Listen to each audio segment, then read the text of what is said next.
Creamline Cool Smashers nanghihinayang sa kanilang dating pangmalakasang line-up nung nandyan pa si Ced Domingo at Gia Morado. And well, bago natin yan pag-usapan mga kaibigan, please huwag mo munang kalimutan mag-like and subscribe and pahit ng notification bell. Maraming salamat po. Kaibigan, very obvious naman na nakita natin yung pagbabago ngayon sa lineup ng Creamline Cool Smashers. Kahit napakalakas ng lineup ng CCS, especially yung first 6 lineup na lumalaban sa set 1 ay minsan hindi ito nakakasabay sa mga kalaban nila. So bakit, ano ang problema mga kaibigan? Minsan kung titignan po ninyo, yung chemistry at momentum ng Creamline Cool Smashers nagbabago. Minsan malakas yung lineup, minsan mahina. Minsan naman nakita natin kapag mga intense and crucial game ay talagang okay, no? Kakasabay pa ito paano. Pero minsan madalas mahina ang CCS na lineup.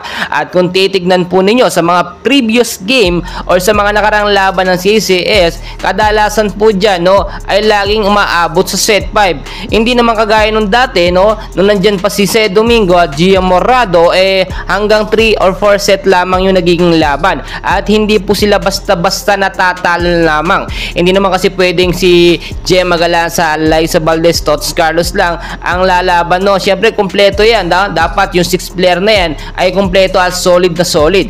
Ngayon po, nang dumating ang mga star player, bagong star player ng Creamline, hindi rin naman nagagamit, bagkos na akabangko lamang. Instead na sana binibigyan ng mga playing time para nadidiscover kung ito ba'y magpipit sa lineup ng Creamline Cool Smashers, ay binabangko lamang ni Coach Sherwin Meneses. Nananawagan ng mga CCS fans na sana baguhin yung sistema ni Coach Sherwin Meneses dito sa Creamline Cool Smashers. Bigyan ng pagkakataon yung mga bench player ng CCS, especially itong si Denden Lazaro, no?